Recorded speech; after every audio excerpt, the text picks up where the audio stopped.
네, 찬양대의 귀한 찬양에 감사를 드립니다. 우리 양옆에 계신 분들, 앞뒤에 계신 분들과 이렇게 인사하고 시작하면 좋겠습니다.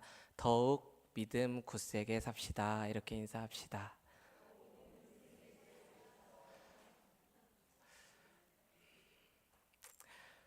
네, 사랑하는 여러분, 오늘 우리는 거룩하고 복된 주일을 맞아 하나님의 은혜의 보좌 앞에 나왔습니다. 세상의 모든 분주함과 염려를 십자가 앞에 내려놓고 오직 우리를 구원하시고 인도하시는 하나님 한 분만을 바라보는 이 귀한 예배의 시간이 되시기를 바랍니다. 구원의 주님께서 베푸시는 참된 평안과 영적인 회복의 역사가 이 시간 신령과 진정으로 예배하는 모든 심령 위에, 그리고 영상으로 함께하는 모든 처소 위에 풍성하게 임하시기를 주님의 이름으로 축원합니다. 최근에 우리나라에는 국경일이나 공휴일이 토요일이나 주일과 같은 주말과 겹쳐지게 될 때 평일에 하루를 더 쉬게 해주는 대체 휴일 제도가 시행 중입니다. 이 제도가 도입된 이후로 많은 분들이 월요일이나 연이은 평일에 달콤한 쉼을 얻으며 지친 일상을 재충전하는 시간으로 삼곤 합니다. 그런데 지난 6월 6일 현충일은 토요일이었는데 대체 휴일이 없었습니다. 치열하게 살아가는 이들 중에는 간혹 마음속으로 이런 의심이나 질문을 던진 이들이 있었을 거라 생각되어집니다. 왜 대체휴일을 주지 않았을까? 실제로 많은 청년들이나 직장인들이 인터넷 커뮤니티에서 이런 질문을 주고받는 모습을 보았습니다.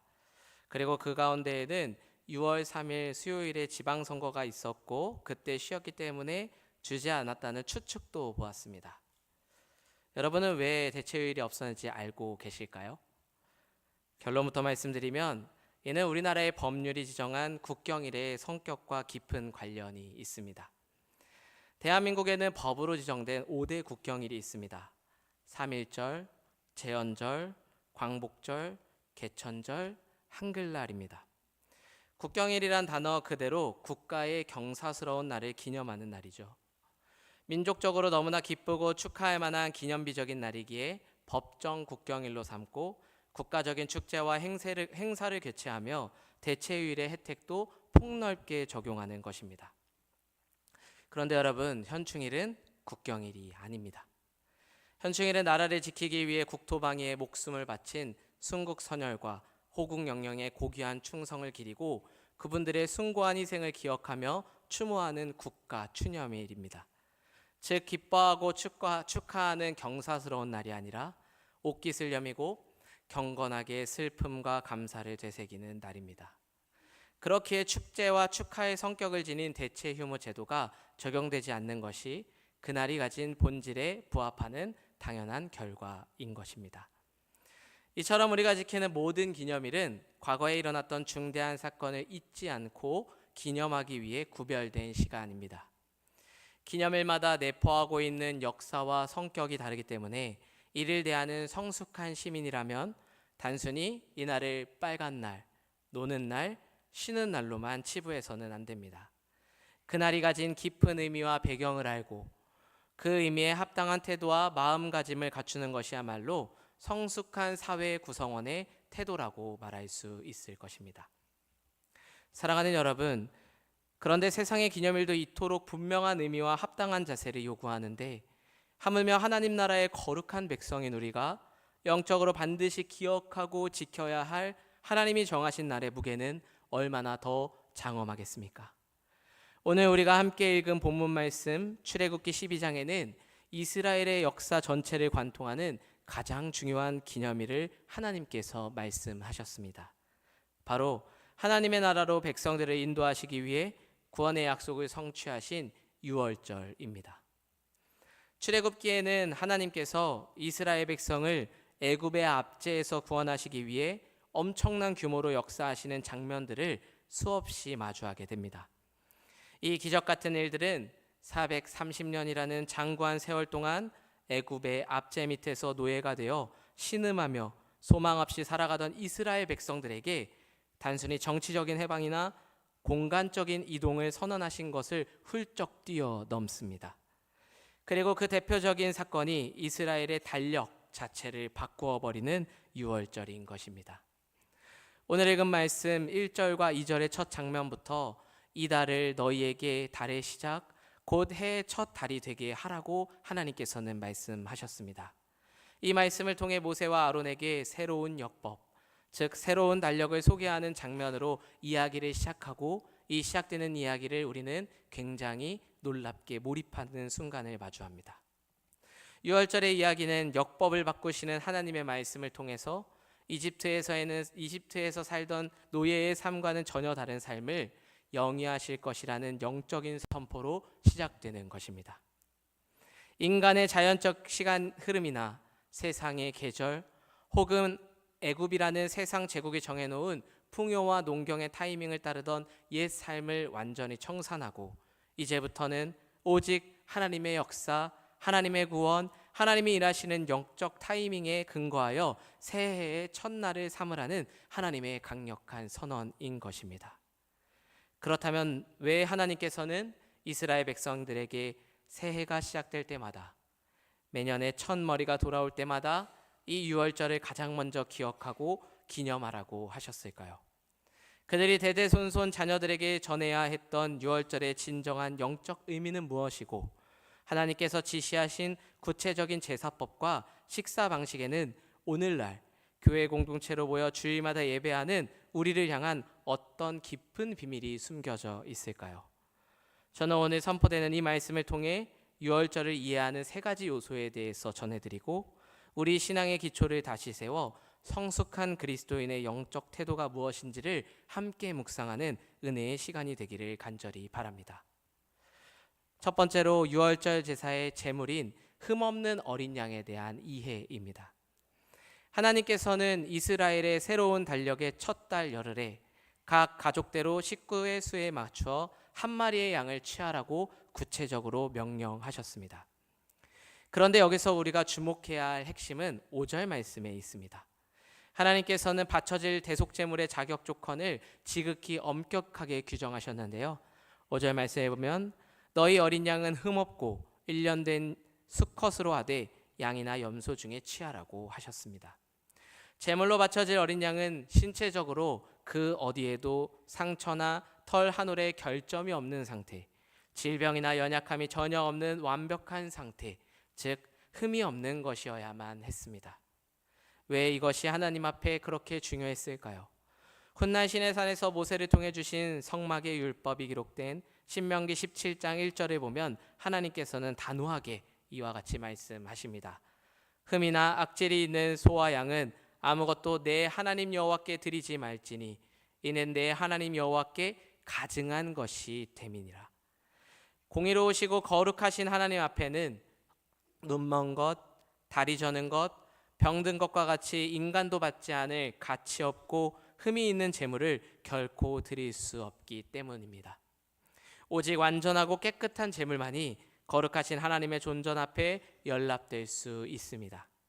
이 엄격하고 완벽한 제물의 필요성은 도리어 오늘을 살아가는 우리 자신의 도덕적이고 영적인 상태를 돌아보게 됩니다. 거룩하신 하나님의 공의 앞에 설 때 우리의 모습은 어떻습니까? 아담 이후로 죄로 부패하고 오염된 우리는 그 누구도 하나님 앞에 나는 흠이 없다라고 자부할 수 없습니다. 인간의 도덕적 행위나 종교적인 열심, 선행과 철학으로 아무리 자신을 포장하려고 해도 불꽃 같은 눈동자로 살피시는 하나님께서는 우리의 모든 의로움은 흠투성이요 이기심과 탐욕으로 오염된 누더기와 같습니다.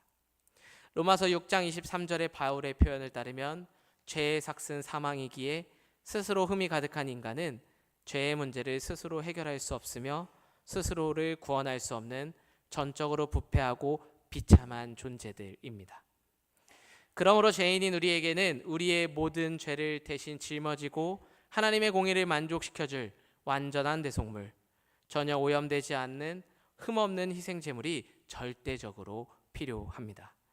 그런데 인간 중에는 흠없는 존재가 없기에 우리는 이 사실을 알고 절망할 수밖에 없습니다.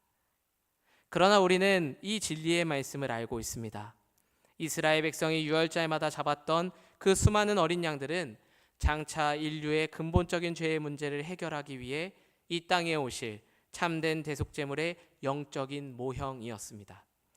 사도 바울은 고린도전서 5장 7절에서 이 유월절 어린 양의 영적인 실체가 무엇인지를 누구인지를 명확하고 강력하게 선포합니다. 너희는 누룩 없는 자인데 새 덩어리가 되기 위하여 묵은 누룩을 내버리라. 우리의 유월절 양 곧 그리스도께서 희생되셨느니라. 그렇습니다. 죄가 전혀 없으시며 성령으로 잉태되사 인간의 모든 죄를 대속하기에 유일하게 완벽한 자격을 갖추신 분, 바로 독생자 예수 그리스도께서 우리의 참된 유월절 어린 양이 되어 주셨습니다. 예수님은 저와 여러분을 살리기 위해 십자가 제단 위에서 온전히 찢기시고 물과 피를 쏟아지신 흠없고 완전한 희생 제물이 되어 주셨습니다. 인간의 어떠한 선행이나 공로도 거룩하신 하나님 앞에서는 무가치하지만 오직 흠없으신 예수 그리스도를 구주로 믿는 믿음을 통해서만 우리의 본질적인 죄의 문제가 단번에 해결됩니다. 그러므로 흠없는 어린 양의 깊은 뜻을 이해할 때 오직 주님만이 죄인된 우리의 인생의 유일한 구원이시며 생명의 희망이 되심을 믿음으로 받아들이시기를 바랍니다. 두 번째로 문설주에 피를 바르는 것에 대한 이해입니다. 오늘 읽은 말씀 6절과 7절을 보면 이 흠없는 어린 양을 취하여 나흘 동안 고이 간직하였다가 마침내 정해진 기한인 이달 열 나흘날 해질 무렵에 이스라엘 온 회중이 일제히 그 양을 잡았다고 기록하고 있습니다. 한번 상상해 봅시다. 저물어가는 붉은 노을의 어둠 속에서 수많은 어린 양들이 목베임을 당하고 피를 흘리며 죽어나갔습니다. 이 엄숙하고 두려운 광경은 로마서 3장 23절의 말씀인 모든 사람이 죄를 범하였음에 하나님의 영광에 이르지 못하더니라는 선언을 우리에게 생생하게 시각적으로 보여주는 사건입니다.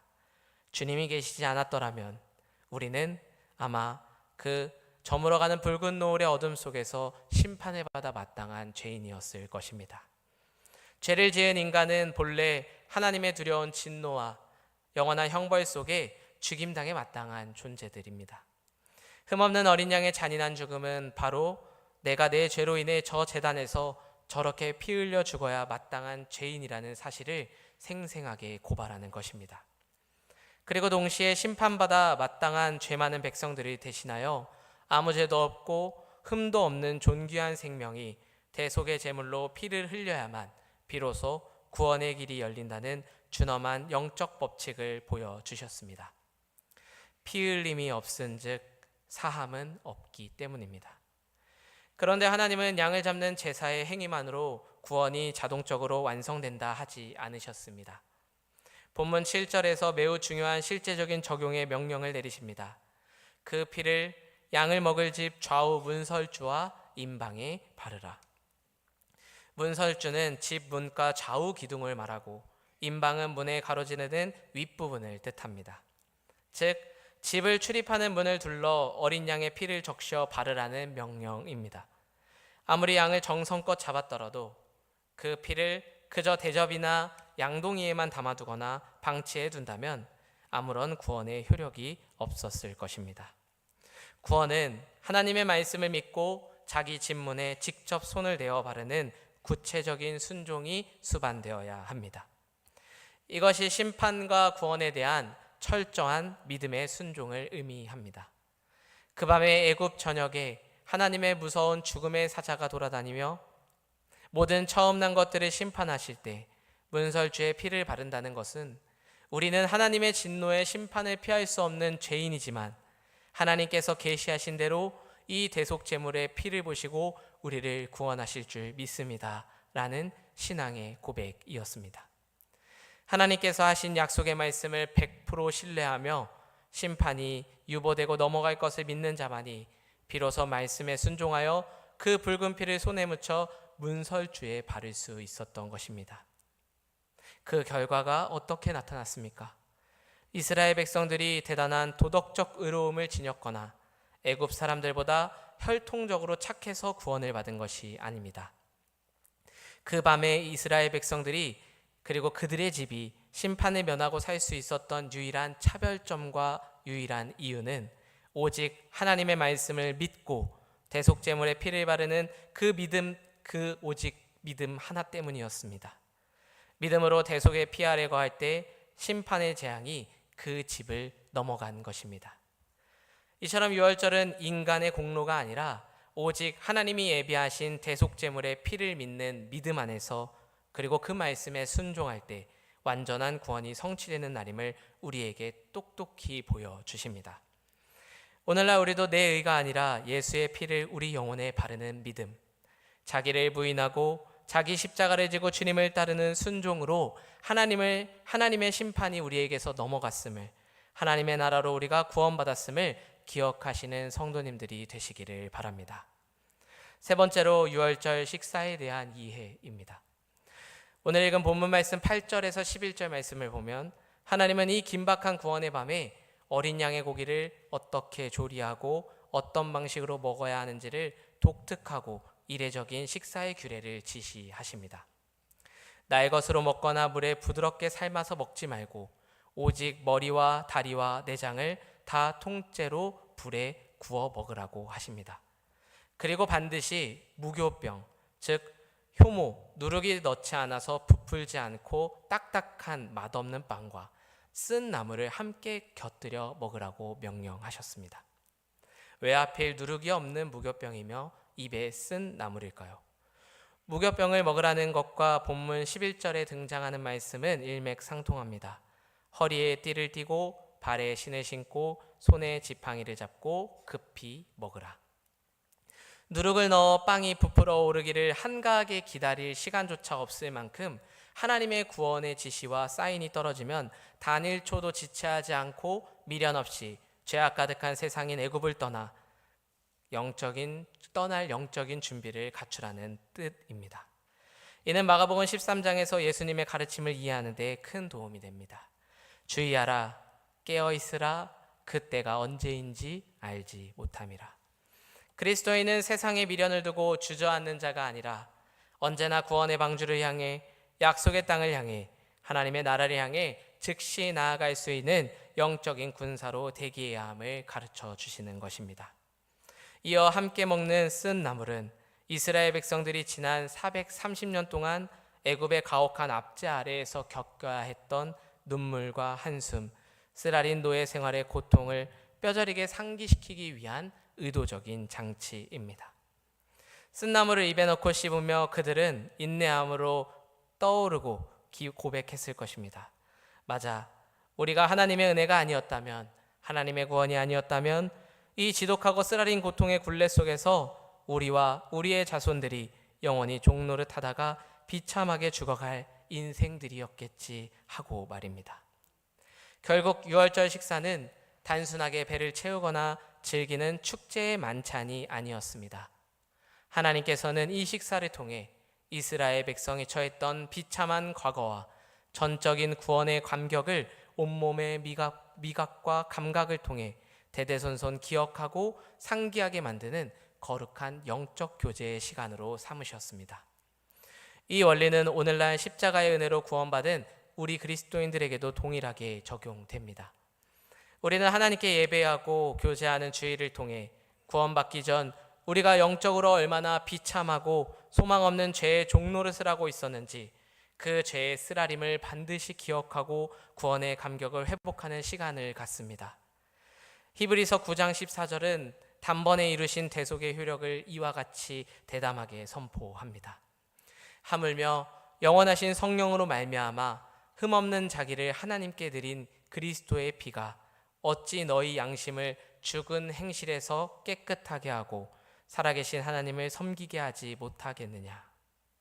사랑하는 성도 여러분, 오늘날 수많은 그리스도인들의 심령 속에서 왜 구원의 뜨거운 감격이 메마르고 하나님을 향한 뜨거운 찬양과 감사의 눈물이 사라져가고 있다는 말들이 들릴까요?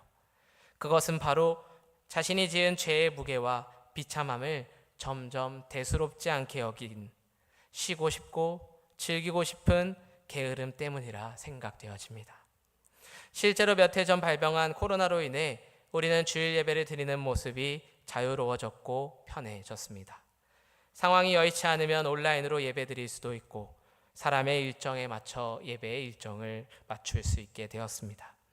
물론 언제나 교회로 발걸음을 하고자 함에도 노안에 병안에 현실적으로 불가능한 성숙한 그리스도인들께는 시간과 장소의 변화가 있을 뿐 예배드리는 태도의 변화가 없을 거라 믿어집니다.